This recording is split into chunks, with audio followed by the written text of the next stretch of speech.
Good evening and welcome to Dateline on Delta TV. I am Esther Oputa. The chairman of the House Committee on Defense, Honorable Benson Babajimi, has called for stronger security cooperation between Nigeria and the United States to address rising insecurity. He made the appeal after a roundtable with senior U.S. officials in Abuja. Honorable Babajimi said engagements over the past year had strengthened both countries' shared commitment to promoting peace and stability, noting that Nigeria and the U.S. remain stronger together in tackling security threats. He stressed the need to deepen trust, uphold human rights, and enhance legislative diplomacy, saying sustained cooperation and constructive partnership remain vital to building a safer and more prosperous Nigeria.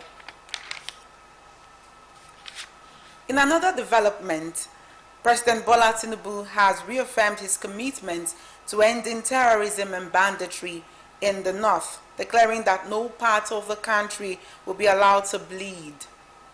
Represented by the Speaker of the House of Representatives, Honorable Tajuddin Abbas, at the 25th anniversary of the Arewa Consultative Forum ACF in Kaduna, President Tinubu noted the region's security and economic challenges, but said new opportunities, including the Kolmani oil prospects, offered hope. He urged northern leaders to rebuild unity and restore public trust, warning that deeper decline awaited the country if hunger, fear, and hardship faced by millions were ignored. The Edo State Deputy Governor, Mr. Dennis Idahosa, has appealed to the federal government to intervene in the ongoing land dispute between Edo and Delta states. He made the call during a fact-finding visit by the Edo State Boundary Committee to affected communities including Oben Ikobi, Igwelaba, and Obozogbe Nugu. Mr. Idahosa said the Jameson River remains the natural boundary for the disputed Ubakele community and assured that the community's committee finding will guide recommendations to Governor Monday Okpebholo.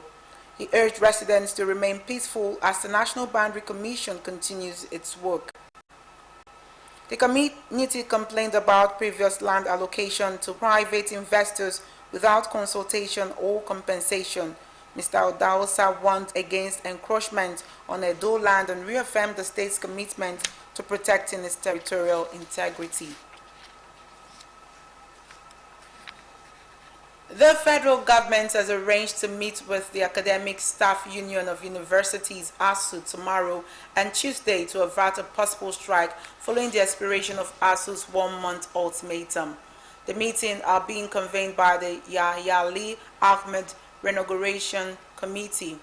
ASU wants it could resume the strike without notice if its demands, including the review of the 2009 agreement, payment of outstanding salaries and allowances, and release of the University Revitalization Fund, were not met. The union's National Executive Council is expected to take a final decision soon. Minister of Education Dr. Tunji Alausa said the government had met the union's demands and that negotiations were ongoing under President Bola Tinubu's directive to keep universities open and ensure uninterrupted academic activities. The state government has called on students in the state-owned tertiary institutions with viable business ideas to take advantage of the second tertiary entrepreneurial program TEP 2.0 designed to reshape their future and enhance their economic prospects. The State Commissioner for Youth Development, Honorable Tangod Trakerway, made the call during a sensitization tour of two state-owned tertiary institutions, Delta State University Abraka and Southern Delta University Ozoro, held at the school's auditoriums. Mora Isoma reports. Addressing the students, Honorable Trakerway explained that the tertiary entrepreneurial program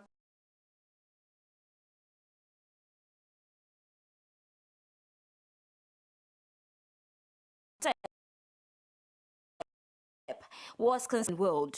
He disclosed that the state government had approved the second cycle of the program, encouraged students with exceptional and marketable business ideas, adding that the renewed approval demonstrated the government's unwavering commitment to youth development and confidence in the innovative potential of young people across the state. The commissioner emphasized that the program targeted students who possessed creative, innovative, and problem-solving ideas, but lacked the financial means to transform those ideas into reality, and listed the selection criteria to include being a registered student of a state-owned tertiary institution, submission of a clear and feasible business proposal, and demonstration of originality, innovation, or social value in the proposed projects, among other requirements. The main reason for this program is to make sure that students who have skills in different capacities showcase themselves. Whatever business ideas you think you have will help you to harness it, to bring it to life. Responding, the Vice-Chancellor of the Delta State University, Abraka, Professor Samuel Asagba, and the representative of the Vice-Chancellor of the Southern Delta University, Ozoro, Dr. Chuks Ogu, commended the state governor for the initiative, saying the program would go a long way in supporting youth in tertiary institutions, as many students possessed entrepreneurial talents that only needed encouragement and proper harnessing.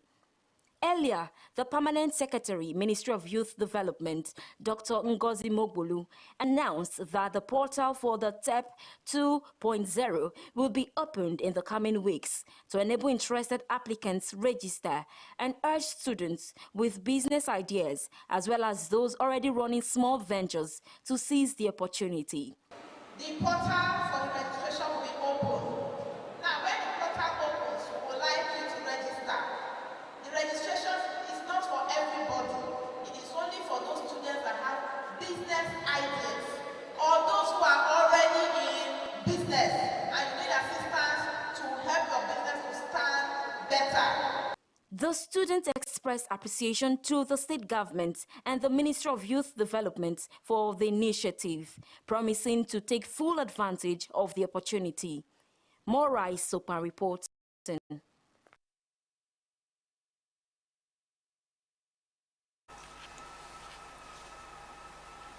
The State Police Command has arrested a suspected serial killer and prison escapee, Michael Ezenwai, linked to multiple violent crimes. He was apprehended on October 24 by the Agbo Division while attempting to sell the stolen phone belonging to a woman later found dead in her apartment. A police statement said investigations showed that the suspect murdered the victim during a robbery at her residence on October 23, adding that operatives acted swiftly after receiving a complaint leading to his arrest. The statement said during interrogation, Ezenwai confessed to killing the woman when she resisted handing over her motorcycle keys, while further checks linked him to the 2020 rape and murder of a student of the University of Benin, Uwaila Omozua, even as he also admitted escaping from the Oko Correctional Center during the NSAS jailbreak. The Defense Headquarters has debunked reports claiming that the Nigerian military plans to forcibly recruit citizens from the age of 18. The clarification follows the circulation of a manipulated online video falsely attributed to the Chief of Defense Staff General Olufemi Oloyede. Director of Defense Information Brigadier General Samaila Ubar described the video as fabricated and misleading. He said the clip used the clone image of the Chief of Defense Staff and falsely suggested that the armed forces intended to compel young Nigerians to join the military. Ubar stressed that the claim is entirely untrue, insisting that neither the CDS nor any service chief had issued such a statement. He noted that the Nigerian military is a respected institution that continues to attract thousands of willing and patriotic recruits through its regular recruitment exercises across the Army, Air Force, and Navy. The Defense Headquarters says the fake video was created to tarnish the image of the CDS and cast the military in a negative light. Brigadier General Uba also warned about the growing threat of misinformation, especially with the rise of artificial intelligence. He urged Nigerians to verify the authenticity of content before sharing it. He reminded the public that all official statements from the Office of the Chief of Defense Staff are issued only through verified DHQ spokesperson and official social media platforms. The DHQ has therefore asked citizens to disregard the fake video currently circulating online. 50 of the more than 300 children abducted from a Catholic school in Nigeria have escaped from their captors. The Christian Association of Nigeria confirmed the development in a statement released today. According to the association, the pupils escaped between Friday and yesterday and have since been reunited with their parents. A verification exercise conducted by the group showed that 303 students and 12 teachers were taken during the attack, figures that now surpass the number recorded during the 2014 Chibok schoolgirl abduction. The kidnapping occurred in the early hours of Friday when armed men stormed the school and overpowered security. Police say the attackers arrived around 2 a.m. and seized students from the boarding section. Security forces are currently combing nearby forest in search of the remaining abductees. In response, authorities in Niger State ordered the closure of all schools yesterday. Officials revealed that the attacked school had ignored earlier instruction to suspend boarding activities following the intelligence warning describing the incident as an unavoidable risk. The school management is yet to react. Friday's mass abduction is the third such incident in Nigeria within a week.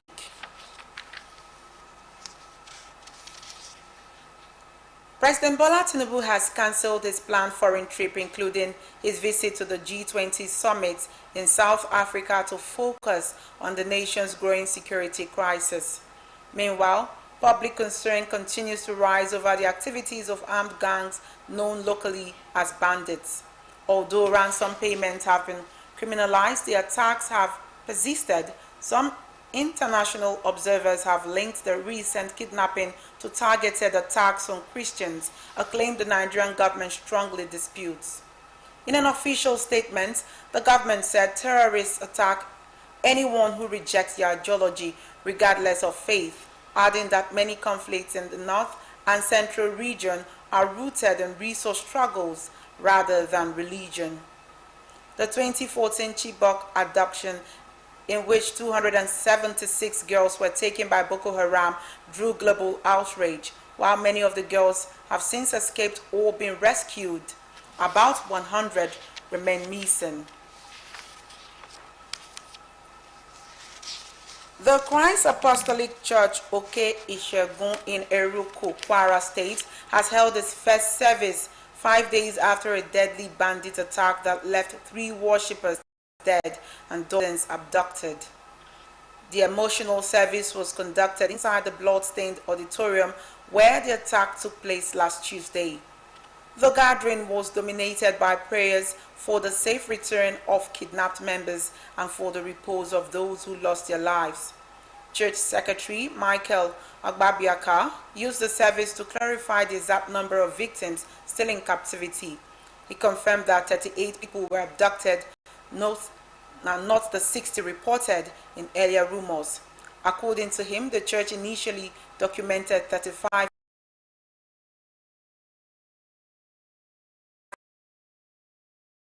names, but Mr. Agbabiaka further disclosed that the bandits initially demanded 100 million per victim, later negotiating down to 20 million each before communication with the abductors broke off on Friday, November 21st.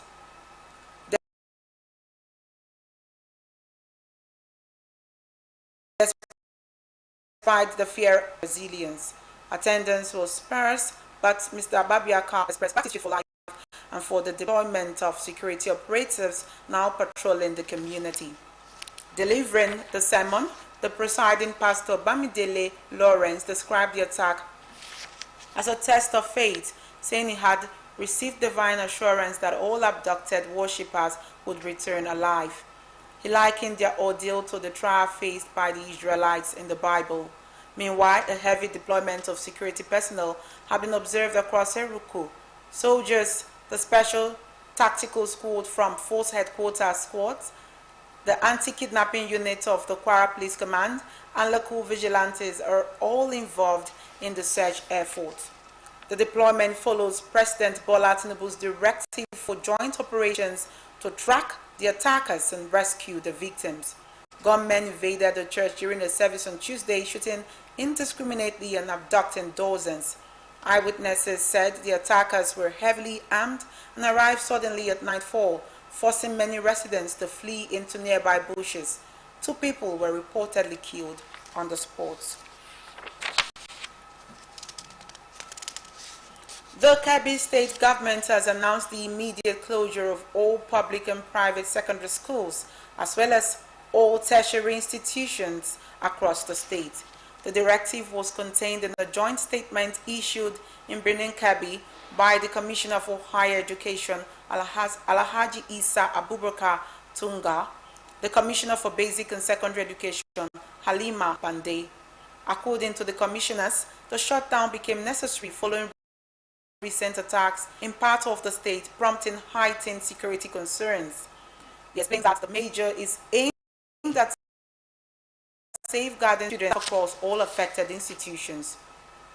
Institutions ordered to close include Kebbi State Polytechnic, Dan Kagari, Abdullahi Fodio University of Science and Technology, Aliero, College of Health Sciences and Technology, Adamu Auge College of Education, Agungu, and the School of Remedial Studies, Yari. The officials noted that the only institution exempted from the directive is the College of Nursing Science and Midwifery in Birnin Kebbi.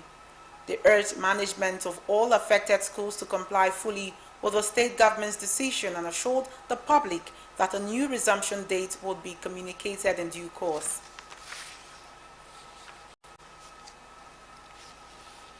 The global scene is next as we join our World News Desk. Top officials from the United States and Ukraine, along with national security advisors from France and United Kingdom and Germany, met in Geneva today to discuss Washington's draft proposal aimed at ending the war in Ukraine. The closed-door talks are part of ongoing diplomatic efforts to find a political solution to the conflict, now in its 3rd year. European and other Western leaders say the U.S. plan could serve as a starting point for peace negotiation. However, they stressed that the proposal needs additional work before it can be considered a realistic path to ending Russia's full-scale invasion. Officials say any final agreement must ensure Ukraine's security and address the concern of all sides involved in the conflict. As diplomatic discussions continue, Russia says a major heat and power station in the Moscow region was struck by a drone attack. The strike reportedly caused damage to the facility and led to temporary disruption in electricity and heating. Russian authorities have not confirmed who carried out the attack, but blames has often been directed at Ukraine in similar incidents. Israel has launched an airstrike on the southern suburb of Beirut, targeting what it described as a Hezbollah operative in the Deir area. The attack, which occurred today, marked the latest violation of the year-old ceasefire agreement that ended a devastating conflict in Lebanon. Israel Prime Minister Benjamin Netanyahu's office said the strike aimed at Hezbollah's chief of staff, Hetam Tabatai, whom Israel has reportedly attempted to kill twice in the past. Hezbollah has not confirmed whether he was injured or killed. Lebanon's national news agency reported that 2 missiles struck an apartment building in the Haret Reik neighborhood, causing injuries to vehicles and the nearby structures. Emergency services rushed victims to hospitals as thick plumes of smoke rose over the densely populated area. Video circulating on social media showed crowds gathering near the blast sites. Report says that Israel's decision to strike the capital without prior warning suggests the target was considered high value. The attack comes amid heightened tension in Lebanon, just days before Pope Leo XIV's planned visit to the country. Hezbollah's official condemned the strike, causing Israel of repeatedly violating Lebanese sovereignty since the ceasefire brokered by Washington. Analysts say the attack may be linked to Israel's effort to pressure Hezbollah as Lebanon continue to grapple with demand backed by Israel and the United States to disarm the group. Lebanese authorities maintain that disarmament cannot occur while Israelis attack and occupations persist. Today's bombing follows a series of Israeli strikes across Lebanon, including an attack earlier in the week that killed at least 13 people in a Palestinian refugee camp in Sidon. As both sides trade accusations over ceasefire violation, observers warn of a growing risk of escalation. Security experts said that if Tabbatai was indeed targeted, it signals Israel's intent to undermine Hezbollah's military leadership and increase fear that Beirut could once again face sustained hostilities. We'll now go for a short break. When we return, Dateline continues. Stay with us.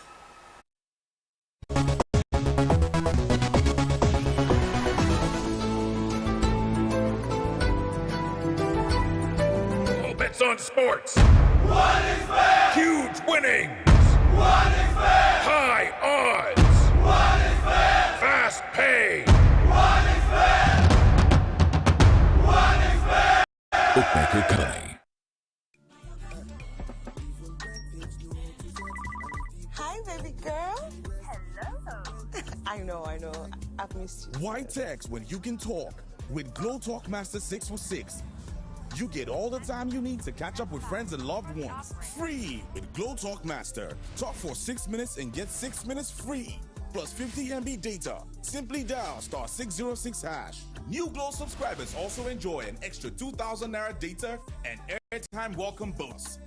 That's right. Every time you make up to 6 minutes of calls in a day, you get 6 free minutes plus 50 MB data. Simply dial *606# now to enjoy Glow Talk Master. That's right. 50 MB free data to connect and share as you please.